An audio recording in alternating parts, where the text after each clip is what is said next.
एक समय की बात है, एक गुरु का शिष्य अधिक बोलने की आदत से परेशान था। वह जब भी किसी से मिलते थे तो मिलने के बाद उस व्यक्ति के बारे में अपने विचार अपने दोस्तों के सामने रखने लगते थे। कोई उनसे पूछे या न पूछे, वह अपने आसपास की लगभग हर चीज के बारे में, आश्रम में रहने वाले लगभग हर छात्र और शिक्षक के बारे में अपनी राय बता देते थे। उनकी अपनी सकारात्मक या नकारात्मक राय होती थी, जिसे वे बिना सोचे समझे लोगों के सामने रख देते थे। जब भी आश्रम में रहने वाला कोई अन्य छात्र उनके पास कोई समस्या लेकर आता था, तो वह उसकी पूरी बात सुने बिना ही उसे सलाह देना शुरू कर देता था। वह अक्सर अपने दोस्तों से कहता रहता था कि तुम्हें यह काम ऐसे करना चाहिए, वह काम ऐसे करना चाहिए। आसपास की चीजों के बारे में उसे जो भी आधा अधूरा ज्ञान था, वह दोस्तों के बीच गपशप के दौरान बोलकर उस ज्ञान का प्रदर्शन करता था। उसकी हरकतों के कारण आश्रम का कोई भी छात्र या शिक्षक उसे गंभीरता से नहीं लेता था। अक्सर उसके साथ पढ़ने वाले छात्र उससे दूर रहने की कोशिश करते थे, क्योंकि वह उन्हें हर बात पर सलाह देता था। कोई नहीं चाहता था कि वह उनका मित्र बने, हर कोई उससे दूर रहना पसंद करता था, और अक्सर आश्रम में रहने वाले अन्य छात्र उसकी पीठ पीछे उसकी इन आदतों को लेकर उसका मजाक उड़ाते थे। वह लड़का भी जानता था कि उसकी ज्यादा बोलने की आदत के कारण उसे कोई पसंद नहीं करता। वह भी अपनी इस आदत को बदलना चाहता था, लेकिन चाहकर भी वह हर बात पर अपनी राय देने की आदत नहीं छोड़ पा रहा था। एक दिन वह अपने गुरु के पास गया और गुरु को अपनी सारी समस्या बताई। गुरु ने कहा, जो व्यक्ति यह सोचता है कि वह सब कुछ जानता है, उसका पुत्र अधिक बोलता है। ऐसा व्यक्ति जो यह मानता है कि वह बहुत कम जानता है और अभी भी उसे बहुत कुछ सीखना बाकी है, वह कभी भी अधिक नहीं बोलता है और न ही अपनी राय देता है बिना पूछे। इसलिए सबसे पहले अपने अंदर से यह घमंड निकाल दें कि आप सब कुछ जानते हैं। शिष्य ने गुरु के सामने सिर झुका दिया।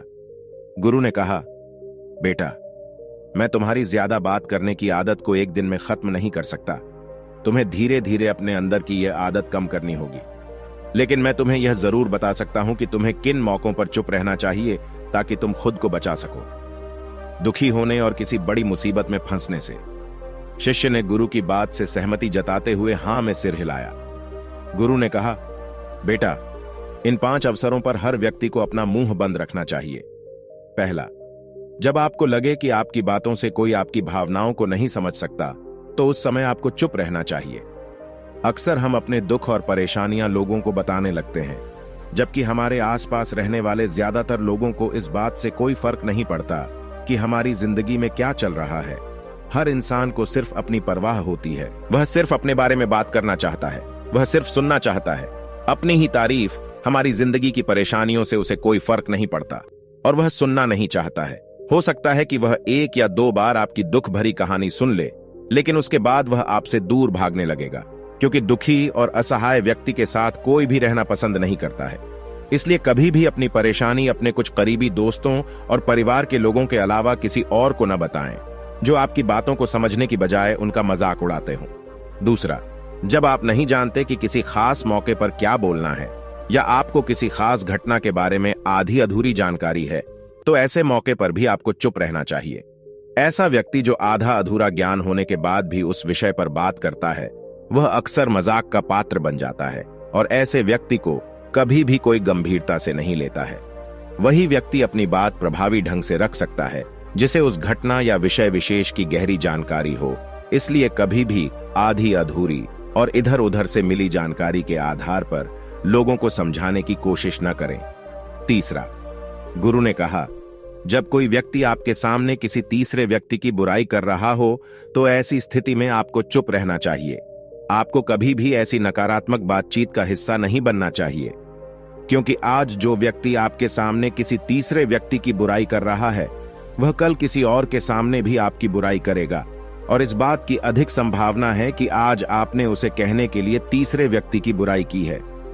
हां, जब रिश्ता ठीक हो तो उसे उस तीसरे व्यक्ति को यह भी बताना चाहिए कि आपने उसके बारे में क्या कहा।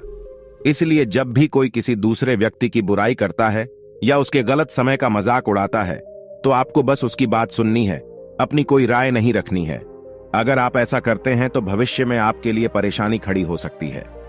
गुरु ने चौथा कहा, जब कोई आप पर गुस्से और नफरत से चिल्लाता है, आपका अपमान करने की कोशिश करता है, तो ऐसी स्थिति में आप चुप रहकर सामने वाले के गुस्से और नफरत को कम कर सकते हैं। साथ ही स्थिति को बिगड़ने से भी रोक सकते हैं ज्यादा बुरा। जब आप सामने वाले व्यक्ति के गुस्से का जवाब गुस्से से नहीं देते हैं, उस समय आप चुप रहते हैं, तो इस बात का एहसास उस क्रोधी व्यक्ति के दिल में होता है। जब गुस्सा शांत हो जाता है तो उसे अपनी गलती पर पछतावा होता है और इसकी संभावना अधिक होती है अपनी गलती के लिए आपसे माफी मांगना। और अगर वह माफी नहीं मांगता है तो वह अंदर ही अंदर दोषी महसूस करने लगता है और फिर अगली बार आप पर गुस्सा या नफरत करने से पहले कई बार सोचेगा। लेकिन आपको हर स्थिति में चुप नहीं रहना चाहिए। अगर कोई गलत कर रहा है तो आपको उसका जवाब देना होगा, क्योंकि कुछ लोग ऐसे भी होते हैं जिन्हें हमारी खामोशी ही हमारी कमजोरी लगती है। गुस्से के दौरान चुप रहने का यह तरीका सिर्फ परिवार, करीबी रिश्तेदारों और कुछ करीबी दोस्तों के लिए ही सही है, हर इंसान के लिए नहीं। अगर आप हर जगह चुप रहने लगेंगे तो इसका गलत इस्तेमाल भी हो सकता है। गुरु ने आगे कहा, 5वां, जब कोई व्यक्ति अपने जीवन की कोई दुखद घटना या अपने जीवन की परेशानी आपके साथ साझा कर रहा हो, ऐसे में आपको चुप रहकर सिर्फ उसकी बातें सुननी है। ज्यादातर लोग ऐसे होते हैं जो उनके सामने किसी ने उनकी समस्या सुनी नहीं कि वे समाधान देने लगे। वहीं जब कोई व्यक्ति हमसे अपनी समस्या साझा कर रहा होता है तो उसे हमसे किसी सुझाव की उम्मीद नहीं होती।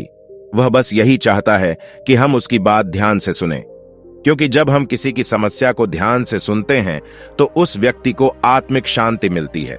उसे लगता है कि कोई तो मेरी बात समझ ले। अधिकांश समय जब लोग हमसे अपनी समस्याएं साझा करते हैं तो वे हमें बस अपना दृष्टिकोण बताना चाहते हैं। वे नहीं चाहते कि हम उन्हें सलाह देना शुरू करें, क्योंकि उन्हें पहले से ही सारी सलाह पता होती है कि हम उन्हें क्या देने जा रहे हैं। मुसीबत के समय किसी व्यक्ति को सांत्वना देने का सबसे अच्छा तरीका उस व्यक्ति की बात को ध्यान से सुनना है। जब हम लोगों की बातों को बिना टोके और बिना किसी सलाह के ध्यान से सुनते हैं तो उनकी नजरों में हमारे लिए सम्मान और स्नेह की भावना पैदा होती है। हम ज्यादा गंभीर, बुद्धिमान और शांत दिमाग वाले लोग लगते हैं। इसलिए अब जब भी अगली बार कोई आपको अपनी समस्या बताए तो उसकी बातों को ध्यान से सुने और जब तक वह आपसे न मांगे उसे किसी भी प्रकार की सलाह न दें। गुरु ने कहा, मेरी एक बात हमेशा याद रखना, जब आप कम बोलते हैं तो लोग आपकी ओर अधिक आकर्षित होते हैं कि आप कौन हैं और आप क्या सोचते हैं। शिष्य ने हां में सिर हिलाया। शिष्य को अब गुरु की बात समझ में आ गई थी कि किस परिस्थिति में उसे चुप रहना पड़ा। उसने यह भी जान लिया था कि बोलकर काम करने से वह आश्रम में अपनी प्रतिष्ठा पुनः प्राप्त कर सकता है। उसने गुरु को धन्यवाद दिया और वहां से चला गया। दोस्तों, आज की वीडियो में बस इतना ही। अगर आपको हमारी ये वीडियो पसंद आई हो तो वीडियो को लाइक करें तथा ऐसी ही वीडियो देखने के लिए चैनल को सब्सक्राइब कर लें।